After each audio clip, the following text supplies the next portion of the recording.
Alright, I've gone through my scraps and I made a few cuts.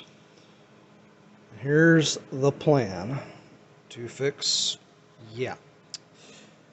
this piece here, we're just going to put right in here. Tough to do one-handed here, but got a little slice in there.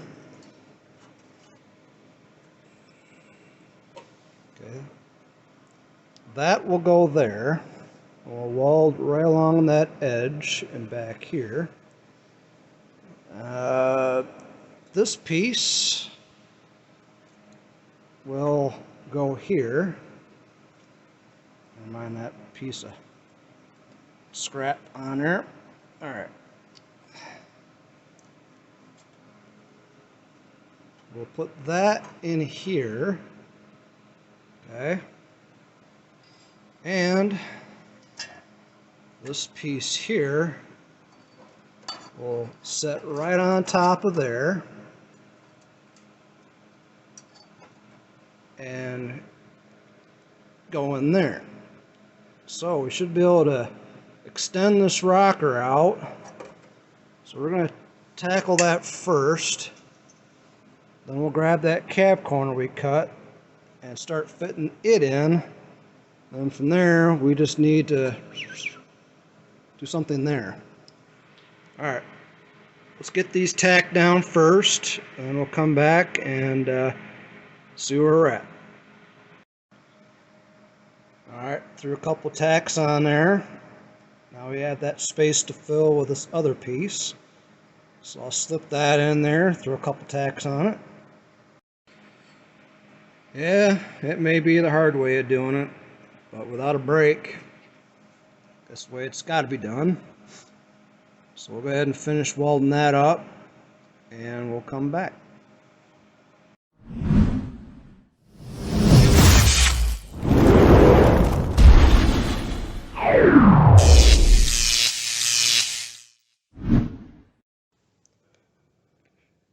Alright, add some more welding. I'm not quite done. I ground some of it down.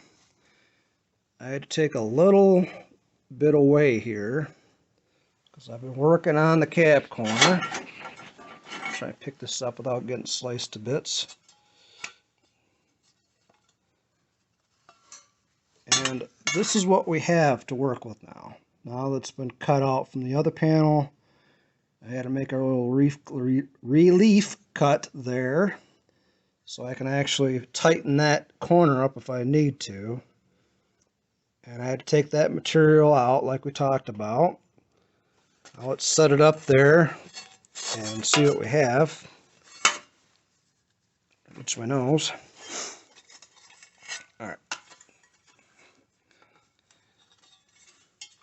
Boy, you sure can be klutzy when you do it one-handed, as I was saying. Oh, alright.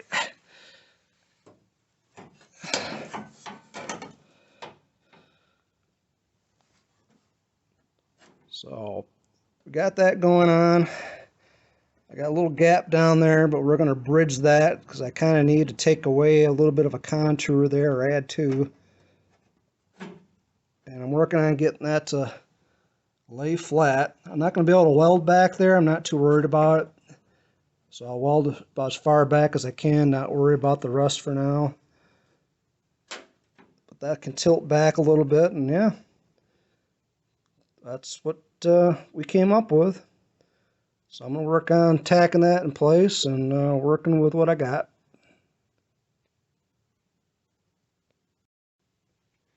Another thing you want to keep track of if you're doing a lot of rust repair like you've been doing on this cab, mind your door gaps. This door doesn't droop, and it does line up with all the body lines. Go ahead and shut it. At least reasonable anyway. About as good as it gets. Anyway, looking at this here, but more importantly that, and all the way down. I'm trying to maintain a consistent gap all the way around, because this here can move up and down. We don't want to jack it up and have it too tight or have it down too low. We have it nice and even. Good enough. There we go. Corner's on. Now we just got to keep adding in pieces till we get this hole finally welded up. So I found this, just a triangle I cut off earlier. I think we can do something like that. So let's get that put in place. I think that should work out just fine.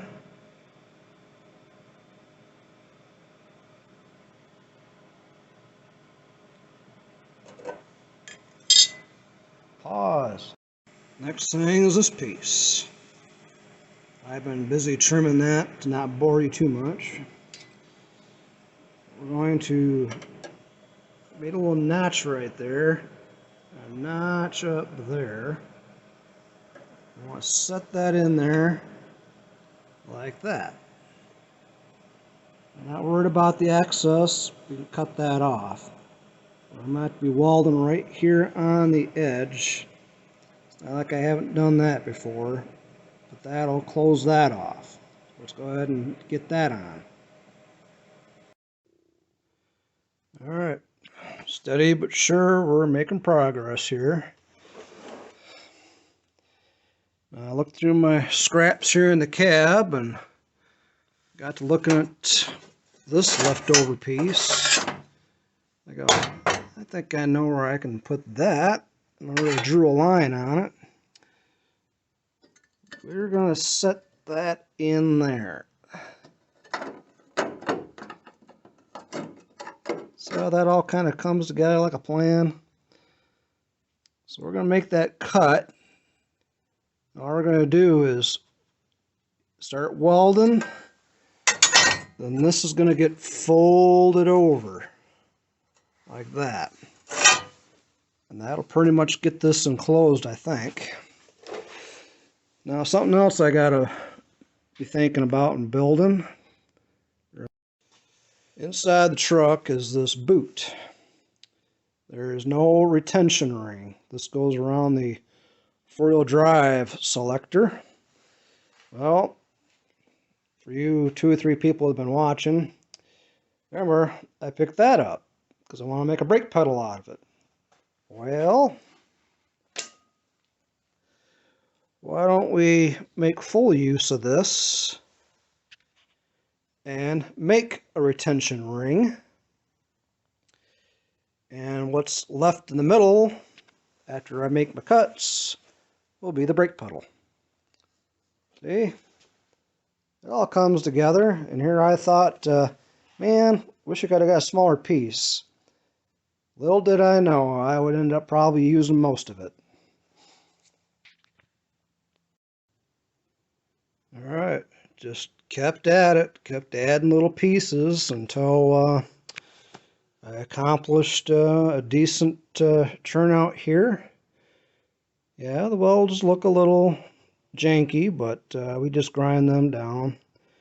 Don't think I'm going to be doing any filler work on this truck, so I'll just grind it down a bit, throw some primer on it.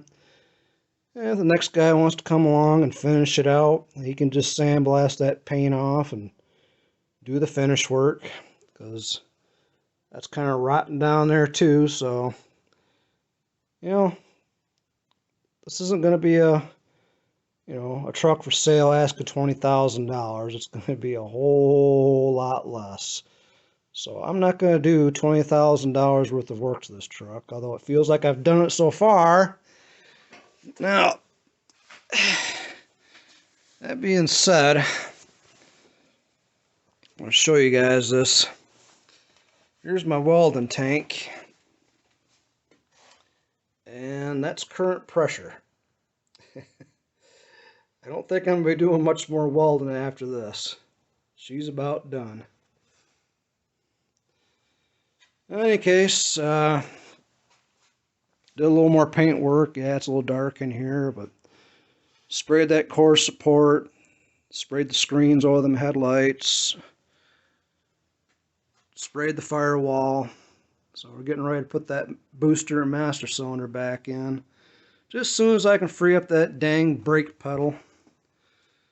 But that's it for tonight. Time to go home. Give the neighbors' ears a break, I guess. All right, thanks for watching. Please like and subscribe. I really appreciate you guys taking the time to watch this video all the way through.